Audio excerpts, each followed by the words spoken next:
right?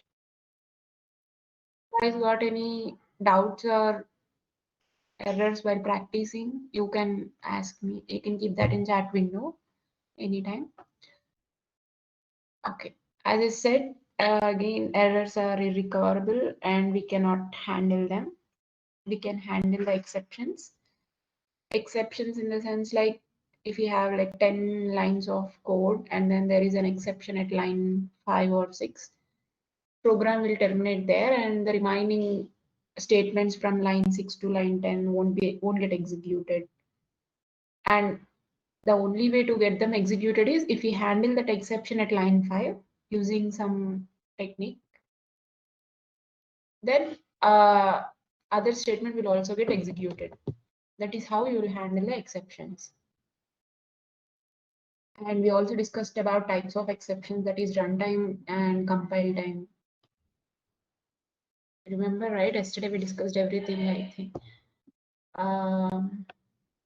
Okay.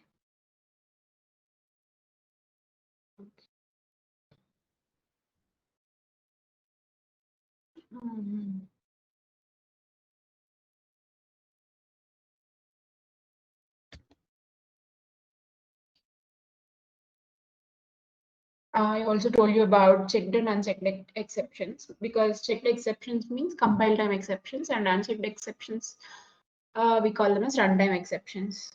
Okay, and types of exception handling, you can see here. There are 3 types. One is try and catch block, and the other one is finally, and the other one is throw and throws. We discussed about try and catch, right? What happens whenever an exception occurs inside a method? An object will be created of that exception, and using that object we can handle the exception. If we get an object, we can use the methods inside that object, like get message, print stack tree. Like we can get the details of that exception. Since there is an object created, every time we get an exception inside a method, so we, whatever the exception, like let's say, how do we do this is, let's say we have a block of code. Let's say I have 10 lines of code, statement 1, statement 2, statement 3, like that. Let's say I have 4 lines of code. Now I got like let's say there is a chance of throwing exception at line it's in statement 2, there is a chance of exception. So we keep that in try and catch block. How do we keep that? We keep whatever the statement or code block that may have chance to throw the exception, or so we keep that inside the try. And after writing the try, after try block is completed, after closing it, we'll write the catch block. So whatever the exception that occurs here, that is, as I said, an object will be created for that exception. It will be passed into this catch block. We don't need to call that catch block automatically. Whenever the try block gets executed, after that catch block will be executed only when there is an exception. Only when there is an exception. Remember this point. Only when there is an exception inside the try block, the catch block will be executed, because we pass the object to the catch block. Let's say the exception. I also told you there are some certain predefined exception classes like exception, throwable. These are all the predefined classes. We can use the methods of those. So I'm going to pass the exception object. This is, let's say, you can name anything.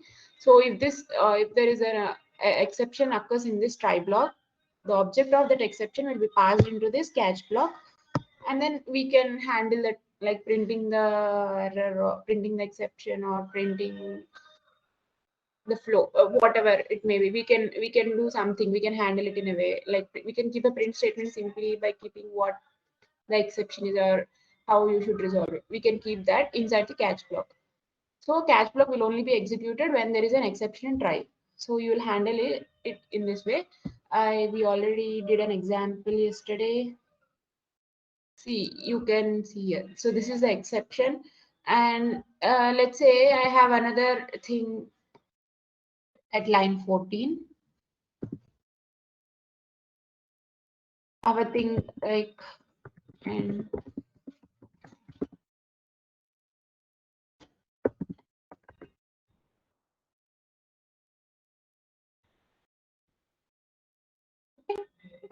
Let's run this. See what happened? Did line 14 got executed after the exception? No, right? So this is what we call it as abnormal termination of the program. So what if I handle this using try catch? What happens?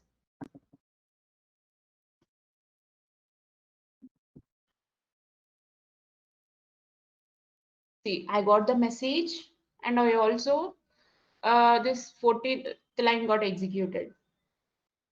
You all see the difference between exception handling and leaving the exception like that. So here the object will be created. Let's say I don't have any error here. Let's say I got, let's say B by A. So 0 by anything will give us 0. So there is no exception here.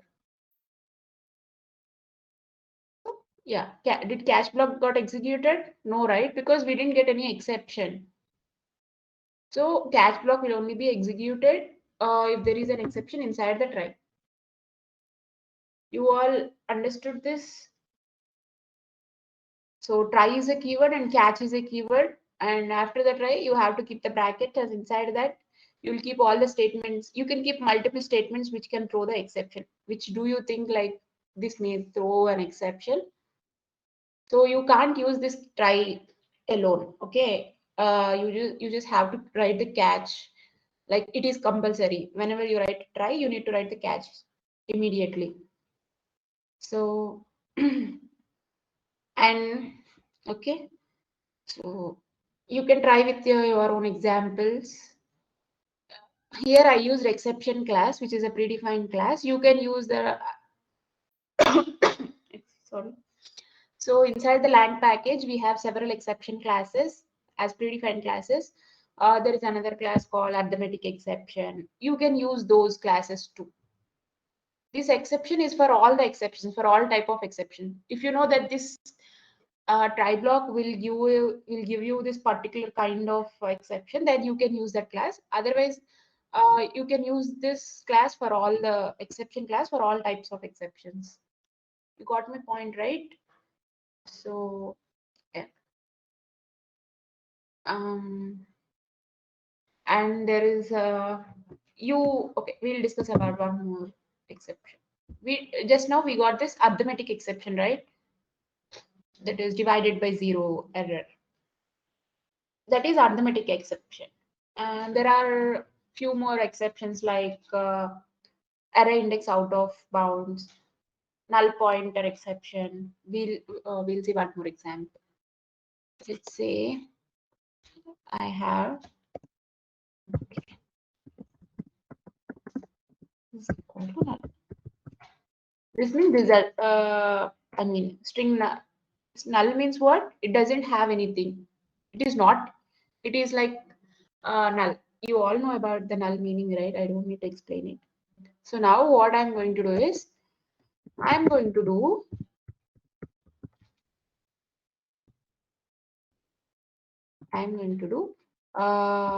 let's say this is a string, right? So this is a string. I initialize a string to null. Okay, I'll print the length of this string. It is null, but what I'm doing, I'm trying to print the length of that string.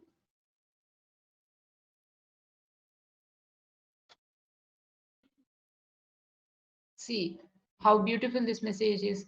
If you don't keep this thing, I mean, cannot invoke, I mean, if you don't keep that in try block, what happens? Let's see that too.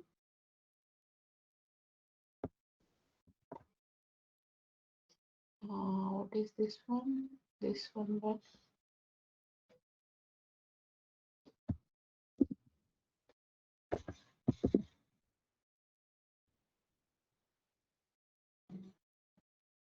What this exception is called? It is null pointer exception. Okay. So this is the entire exception, and inside this using, I mean, this is the object exception object. Inside it, what we are getting using e.get message, we are getting this message. Okay. There are other methods like print stack tree. You can, if you keep like dot e dot, then you will get to see all the methods inside that.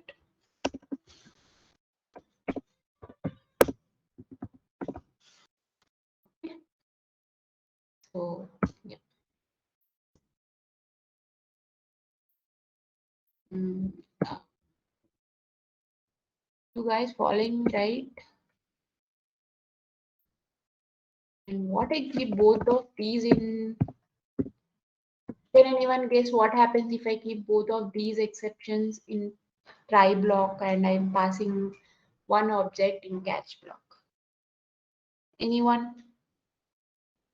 Try responding. It will be boring for me to talk. Oh, okay. Someone keep in chat window or at least respond. What happens if I keep like this? I got two exceptions and I kept only one catch block. Can anyone guess?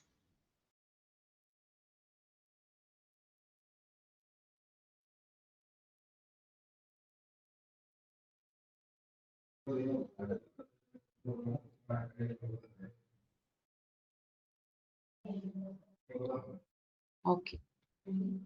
No one is responding. See. So what happened? This exception is unchecked. Okay. Someone responded back.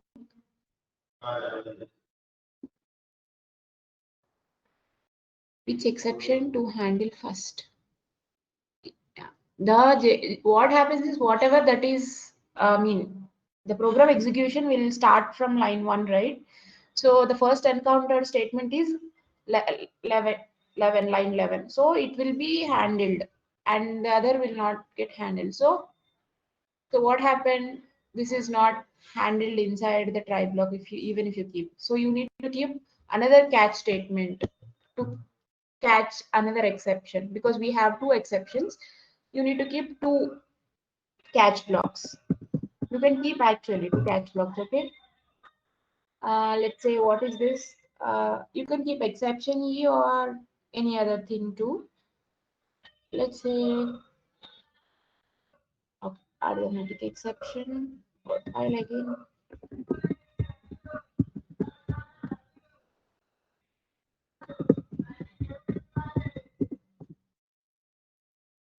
These are all predefined classes. I think I missed the spelling. Wait. Okay, it is already handled. It is showing. Let's keep this down. Okay, now this is for divided by 0. And wait. This catch block is for divided by 0. And this is for that string thing. Okay, I see these are all the methods inside this exception. Okay, so let me see. Let me run this. Okay, it didn't get handled, right? Okay, there are two statements. Okay, wait. Let me show you how to use the multiple try catch things. Let's take an array. You will get more clarity.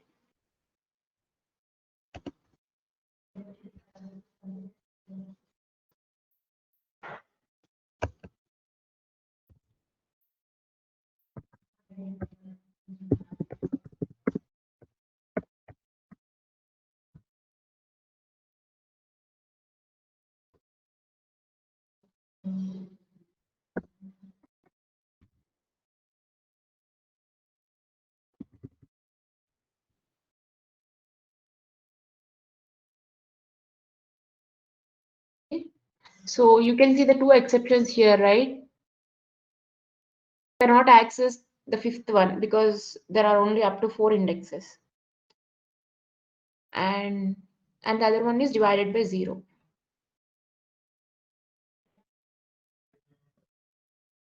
So you are only getting one message.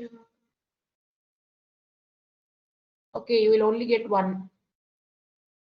Divided by 0, if I remove this, but you need to keep two catch blocks actually. You can keep multiple catch blocks like that.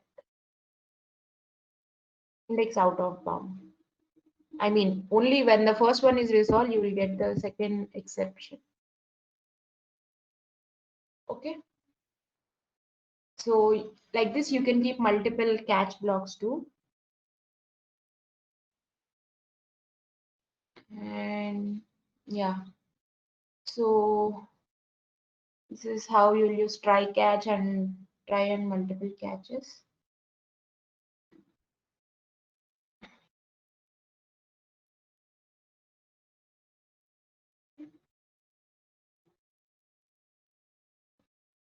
So if you get like this, like if you get, I mean, for the first exception, the corresponding catch block will be executed. Let's say for the first, here we got the exception like divided by 0 error or divided by 0, which is an arithmetic exception. So this block will be executed. And if you remove this one, which is array index out of bounds exception, then this catch block will be executed. See. So if you write multiple catch blocks, the corresponding catch block, whatever the error, I mean, here the error is, if it is in arithmetic exception, only that catch block will be executed. Someone is exceptions, right?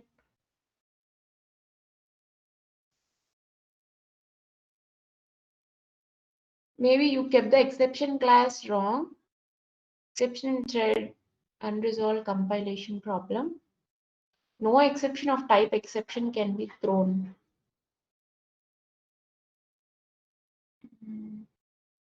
Can you keep your code too? Maybe you kept here, maybe you kept the exception class. There are pretty different classes, right? So maybe you kept the spelling or something wrong here, maybe. Can you keep the code, or it's if you share your screen is also, it's fine.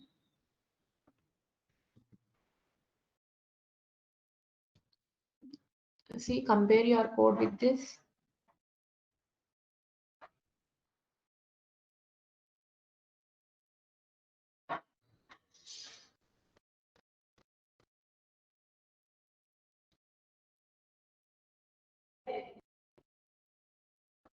Okay. And you get the arithmetic exception for divided by 0 thing, and it will print it. And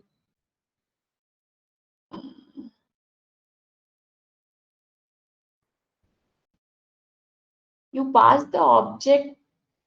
Okay, it is showing in line 15, right?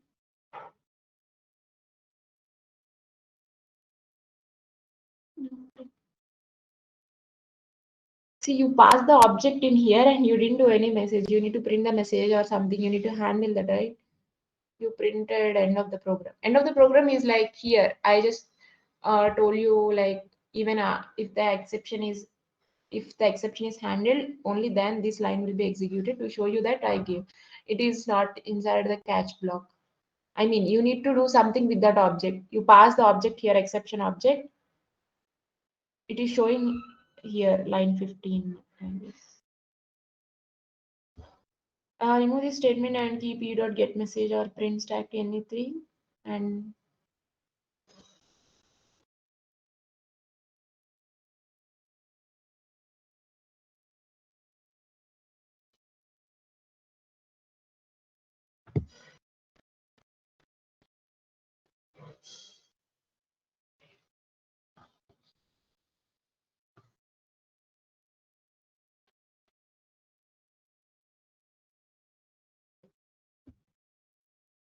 is your error resolved?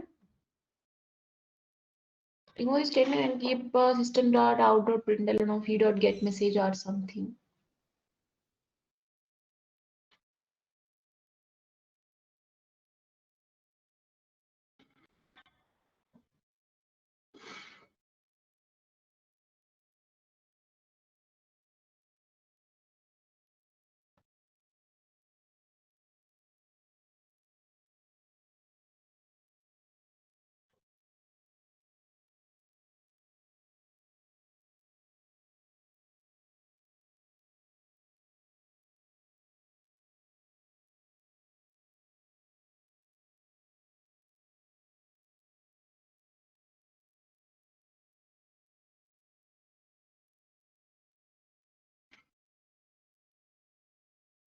Is your error resolved? Is it showing the same error? If it is showing the same error, can you share your screen? Just change this line 15 to something else.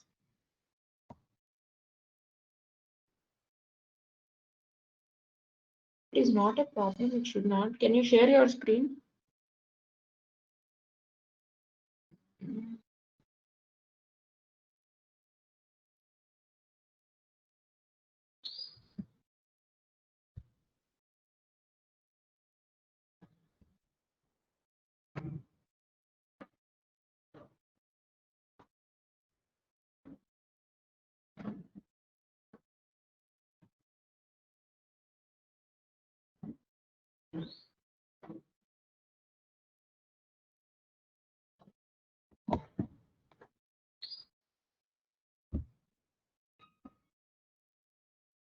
Okay.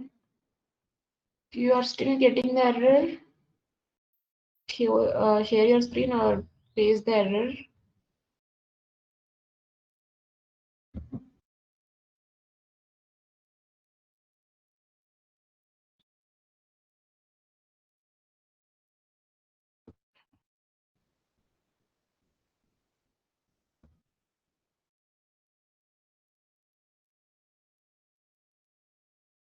Same error.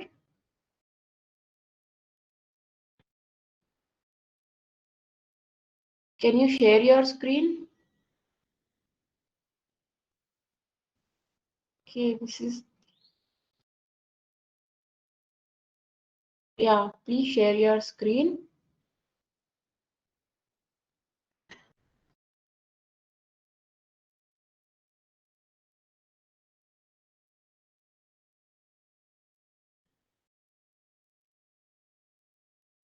Go to that line 15. It is showing some error, right? What is the, no, go, no exception of type. An exception type must be a subclass of throwable.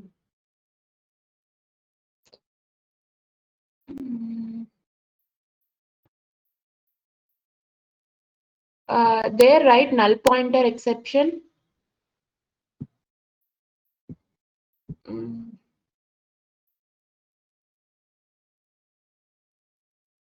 In place of exception, right, null pointer exception.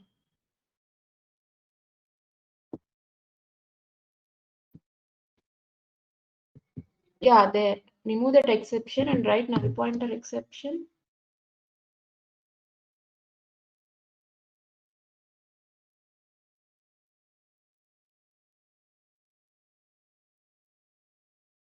Capital N and yeah, null pointer exception. Again, capital P. Yeah.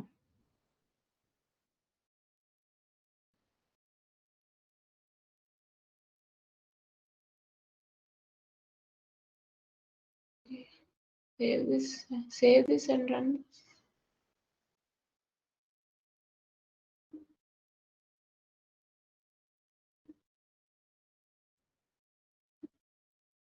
But what happens is when you get multiple exceptions, if you write the exception inside the catch block, if you write the exact exception name, that block will be executed. But if you didn't specify anything, the exception block should execute. Okay, I'll show you how it happens. You can stop sharing your screen.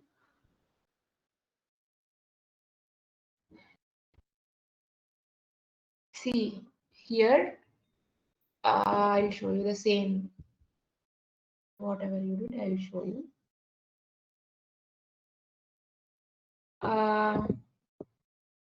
Here I'll try to access that string. So which is s dot len. Now this is an error, right? So now I provided only arithmetic exception, which is okay. Yeah.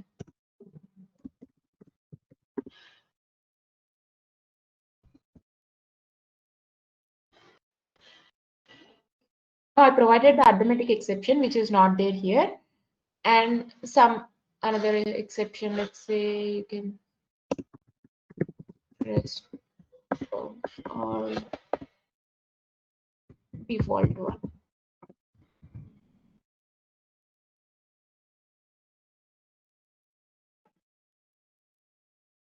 See, this should happen in your case. Arithmetic exception is not there, even if you write something like array index of out of bound. If it is not, if the exception, I mean that the particular exception is null pointer exception, if you didn't provide it, it should execute this block. If you provide that particular inside the catch block, if you provide that particular class, then it should work. What is the other statement you gave inside this? Okay, B by A.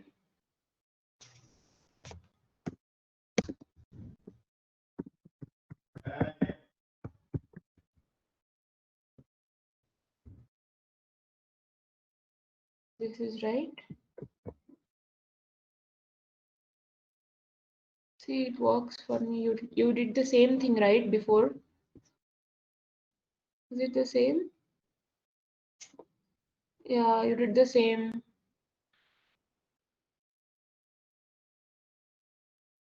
Okay, it is the same. See, the first, the one, it is B by A or A by B?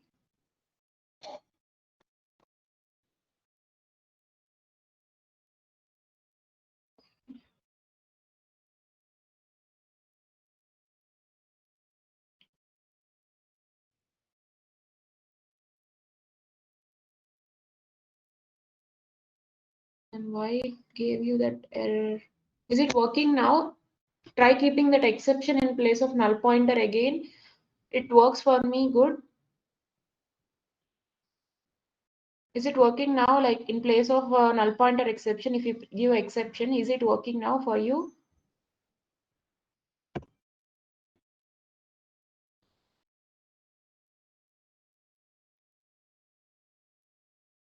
See, it is working fine. Okay. See, I mean, remember what error you made? You got what? You got the point, like where you like missed something, you missed something, or okay. So what you need to remember is even if you keep multiple catch blocks, if you provided the class, like let's say if for divided by 0, I already provided arithmetic exception. So it will execute that block. And if there is an error index of out of bounds, and if I provided the catch block for that, it will get executed. If I don't provide anything, I just by default, I just gave this one under exception class, then it will get executed. Okay. This is how you should use multiple catch statements. I think you all get the point. Okay. And any more doubts in this try and catch? Shall I move on to finally?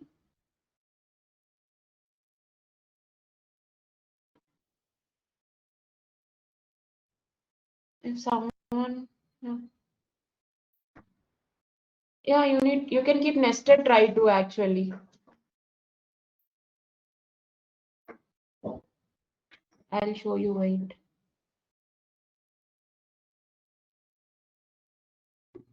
One inside, one try, another.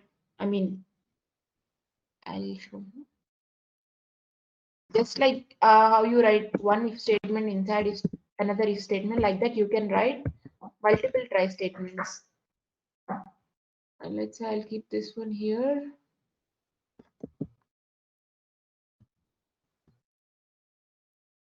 You keep whatever the statement that like just now we did multiple statements, right? Here I kept this null pointer exception, and then I kept this divided by 0 thing. Both the exceptions I kept inside the try block. So after one get resolved, the other one will be handled because you wrote all the catch blocks for all the exceptions you got. So let's say before this, let me show you. See, these are two these are two exceptions. One is divided by 0 and the other is null pointer exception. So I got divided by 0. So this one is catch. So let's say I modified this. Then what happens? I got the so this one also got handled if you see the default one by giving us the default one. So this is how you can keep multiple statements, whatever you think like this statement is going to throw the exception. So you can keep that. You got it? So whatever the statements that you think that they may throw the exception, you can keep all of them in the try block and you can write all those exceptions in multiple catch blocks.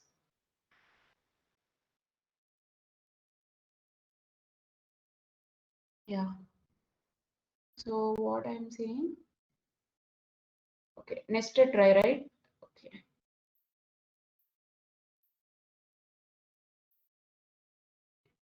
So let's say, what is this? Let me remove this. Try.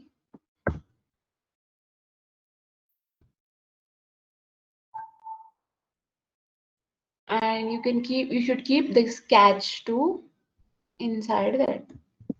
It's like normal thing. And I just want to explain you one.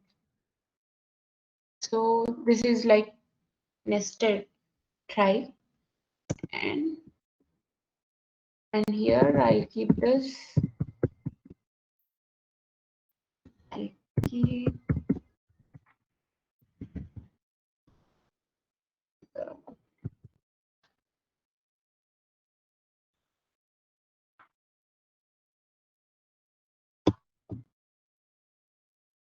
okay, this is A by B, right?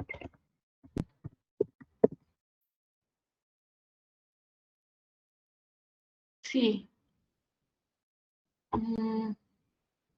this one I'll keep like now null pointer or message. I'll keep the message.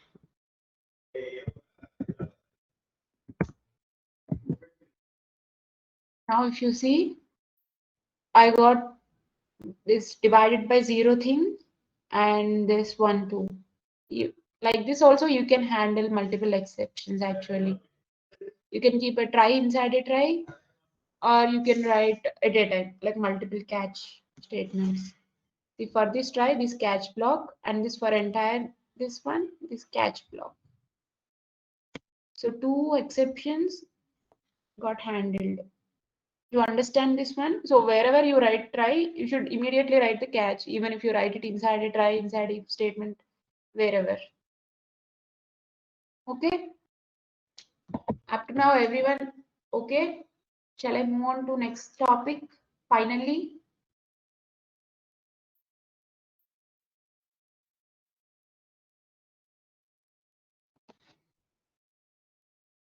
okay. So yeah. So try catch we understood, and multiple catch blocks, nested try. You can try practicing them. If you get some error or something, you can ask me. And the other one is finally. So you also keep this finally inside, after the try block, but the difference between catch and finally is if there is an exception in try, only then catch block will be executed. So this finally will get executed every time. Like even if you get an exception, even if you don't get an exception, it will still work. This finally block. Finally, the name itself says, let's say the program starts at try, and you will get an exception. You get an exception. Then the catch block will be executed. In case of exception, you all know flowcharts, right? And in case of no exception, it will go to finally. And after this catch exception, again finally will work. Oh, I'll show you clearly. Try. And if there is an exception, it will go to catch in case of exception. And finally here, even in case of no exception, in case of exception, finally will still execute. So this is how it will work.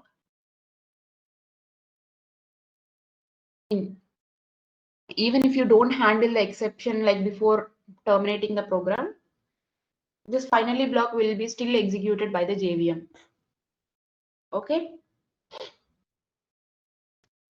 As I said, why you need to use finally block is, as I said, the program will, I mean, sometimes you will be stopped at the middle of the program when you are dealing with files or some other thing. Everything is left open. So when you are dealing with files, you need to close the files when you are, because like to avoid the memory wastage. So it is like something like cleaning up the code at the end, like closing a file or closing a connection like that. So for that, you will use finally block. That is the use of finally block. If there is an important statements after that, like at the end of the program, if you want to print, then you will use this finally. Let me show you the syntax. Mhm. I'm writing it here itself. Like this.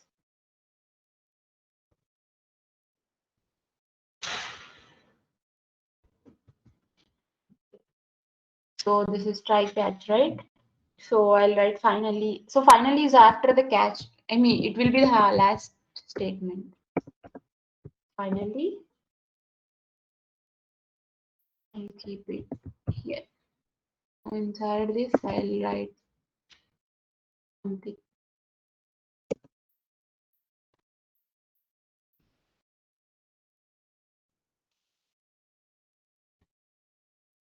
Okay.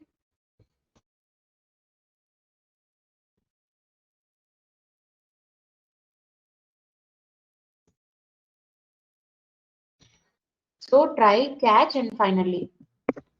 The flow you can observe. So exception is handled, and then finally blocked, and then whatever the statements that are at the end. In case of exception. Okay. Let's say I don't have any exception.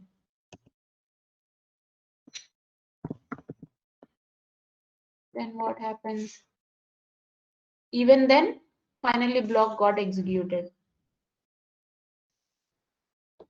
And let's say there is an exception, but it is not handled by the catch. So let's see what happens in that case. I got, let's say here we'll get arithmetic exception. Exception. Now I'll write the null pointer exception. That is s dot. What is that? Length, right? See, here I got the exception, which is null pointer exception, but I gave arithmetic exception in catch block. So now the error is, I mean, the exception is not handled. Let's see what happens now. What happened? Exception came. Program stopped abnormally. Even then, the finally block got executed.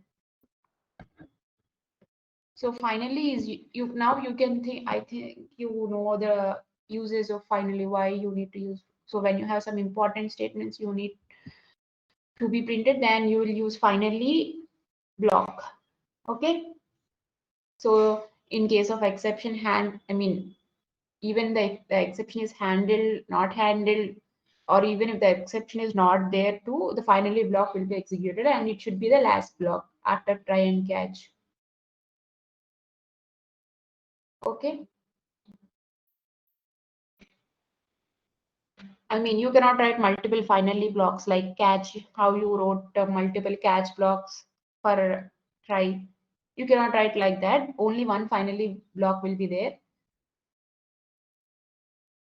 And yeah, so anything else in finally?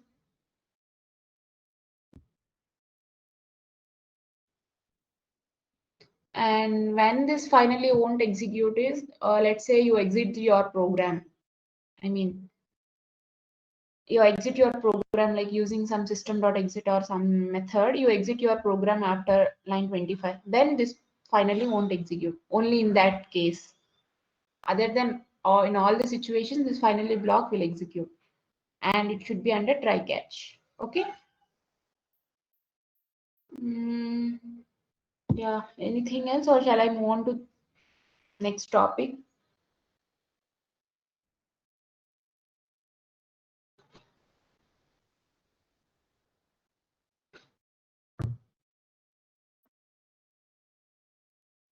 So everyone, you can raise your hands at least if you are okay. No doubts, right? Or if you want me to explain again, I can do that too.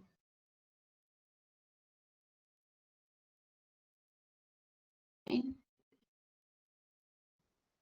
Okay. The next one is throw and throws.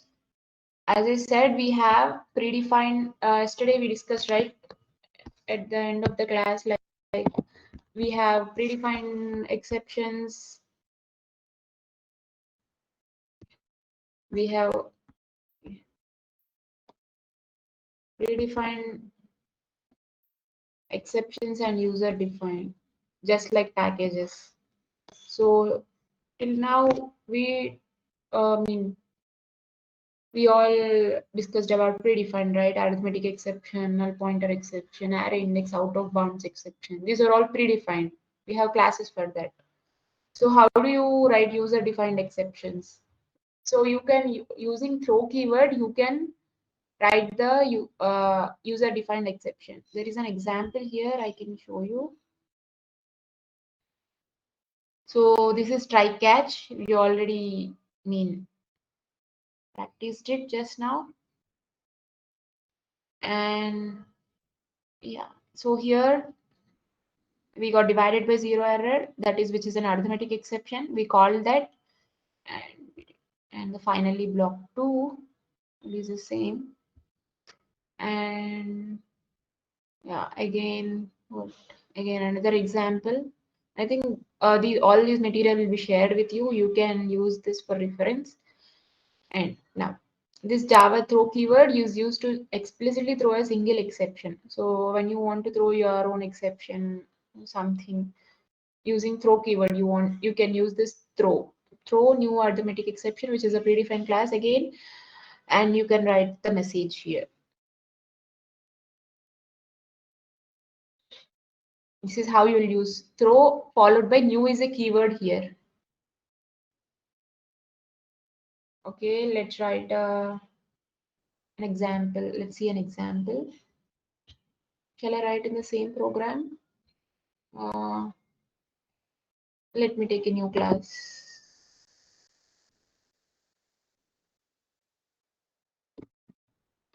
Let's say and class, sorry.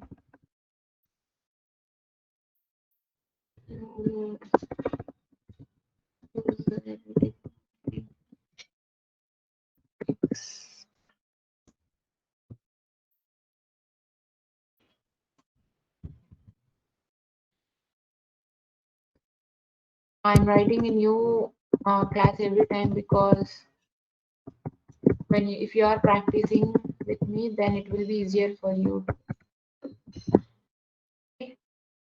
Even if you want to refer after some time, then. So let's say okay, I'll write a method here. Okay, void. What if I keep void before a method? That means it doesn't return anything. Okay, void check of. I'm going to pass some number using throw new.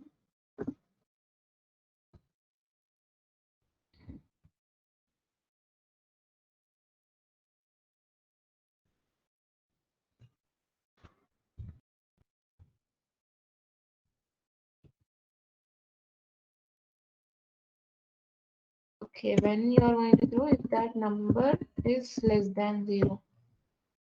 So number should be positive. Okay.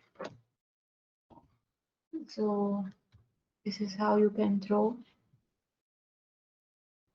your own exception. Else you will say like system dot println of. Now I'm going to pass check off. I'm going to pass a negative number for now. See, I'll tell you why it is showing error. Can anyone say? That is because if it is a class method, let's say if it is a static method, then I don't need to use the object here. Wait, again.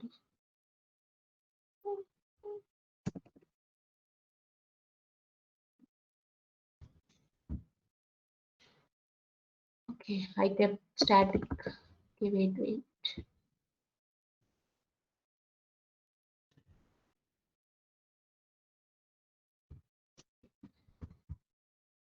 So whenever I say static, that means they are all class related. That means they are all the class level.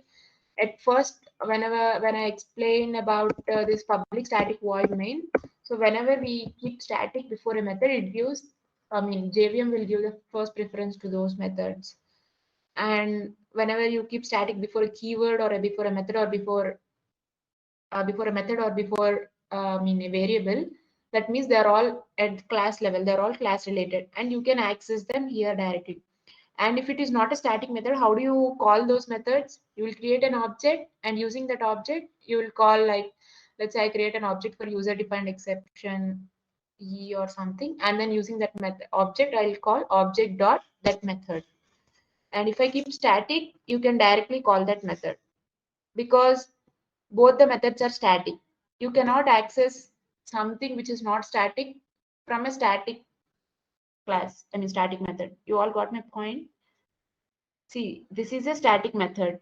And if I remove the static keyword before this, you cannot access this. I mean, you cannot call that method because you cannot call a non-static method from a static method. Both the methods should be static. If you want to call that method, then you need to create an object first, and then using that object, you can call that method. Otherwise, that method needs to be static too. I think you got my point, or you all got confused. Raise your hands if you're, I mean, if you understand what I told just now, at least. Give some response so I know that you are understanding or not. There's only 3 people. Fine. Do you want me to explain it again? See, here, this is a method inside the class, just like the methods we wrote previously. And I didn't keep any keyword here. Now I want to call this method. Usually, how do I do that? I create an object for this here, and using that object, I'll keep object dot check like that. But if I keep like this, it won't, I mean, it won't execute because you cannot call a static method from,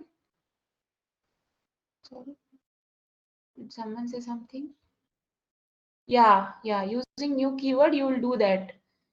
Usually, I'll show you that too if you are confused. We already did that in many classes previously. So let's say object equal to new. So this is how I create an object for the class, and using that, I'll call this check method.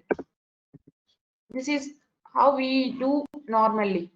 But if without this object creation, if I want to call this check method, then it needs to be static. That is because this is a static method, and if you want to call another method, then it needs to be static too. Okay, not only this method, anywhere, if you want to access something from a static method, then that should be static too. I think you understand what I am telling.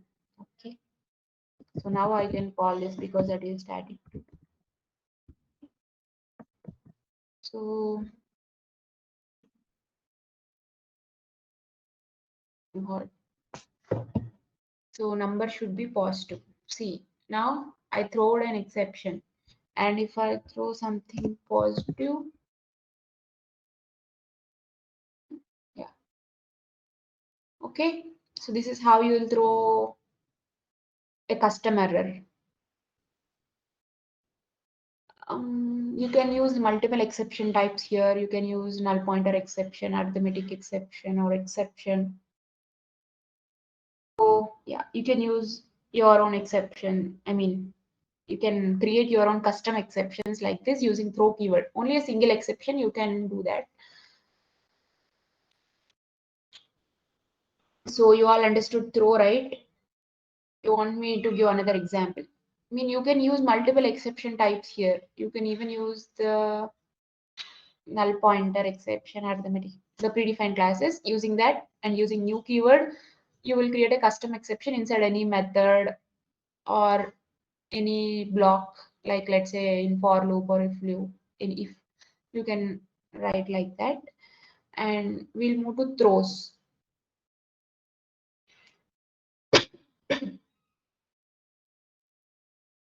So,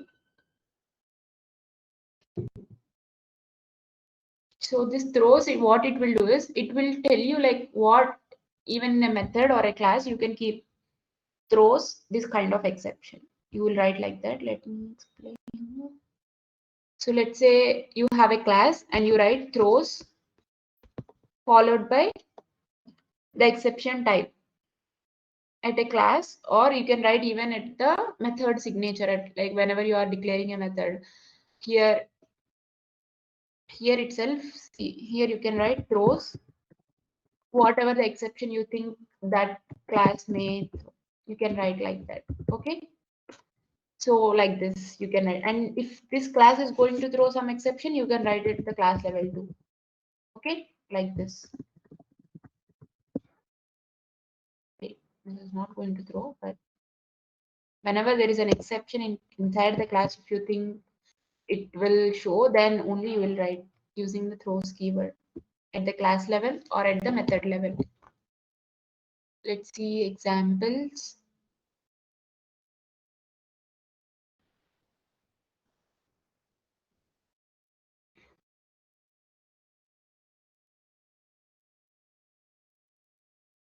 Okay, I think we didn't get about throws, but okay, I'll tell you the example. Shall I take a new file or shall I continue in this? Okay, I'll continue in this itself. Yeah,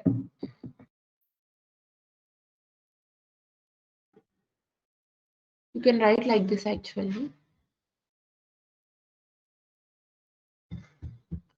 See, it is showing unresolved.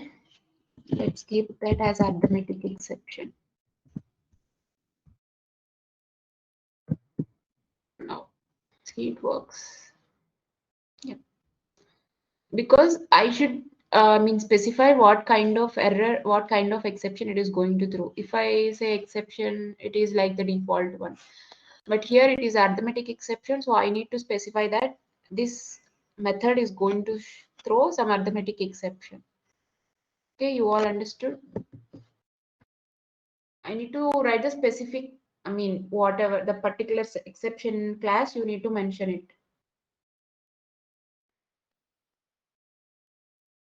And let's see one more example.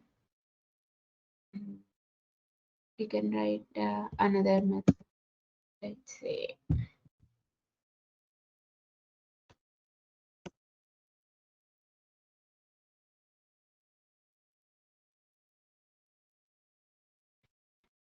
mm,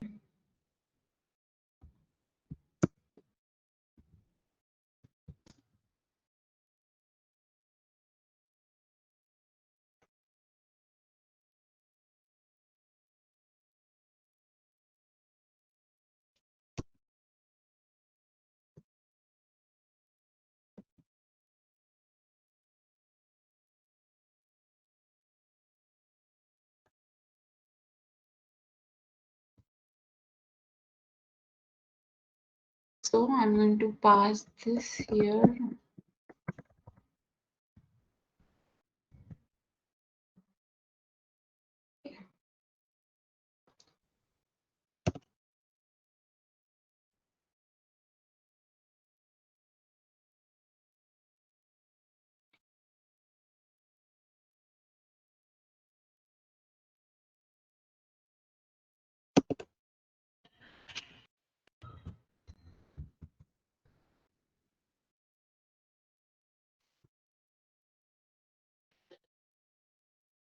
You need to write the same thing here.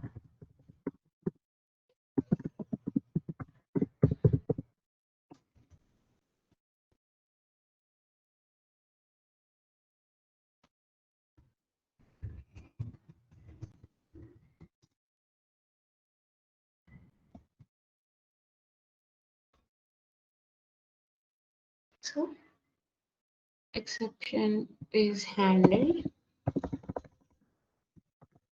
I mean, exception is thrown, not handled. So this is how you can create your own custom exceptions. So yeah. So let's say if you are calling, I mean, this is how you'll call it, right? But in real time, when you are practicing with these exceptions, if you think that method is going to throw an exception, or if you are throwing the exception, you need to handle it. Otherwise, what happens? It will stop abnormally. So remember that here we are just throwing our custom exception, but you need to handle it using try catch or anything. You need to handle it. Otherwise, the program will stop. This is how you will create it. But after throwing your custom exceptions too, you need to handle them using try catch blocks. Okay. So anything else in from today's class? We discussed about custom exceptions and predefined exceptions, how to catch them, how to handle them. Anything else?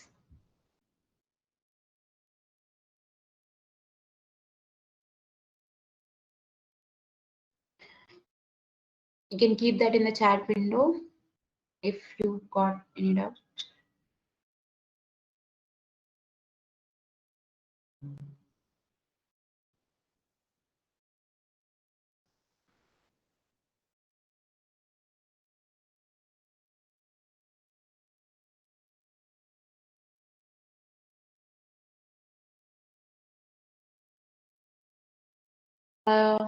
Anything else in today's class?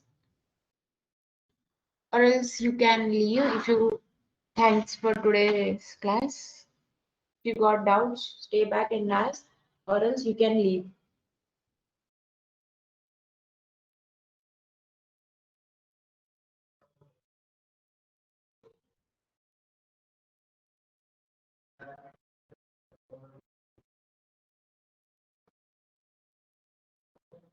I'll wait for 2 more minutes.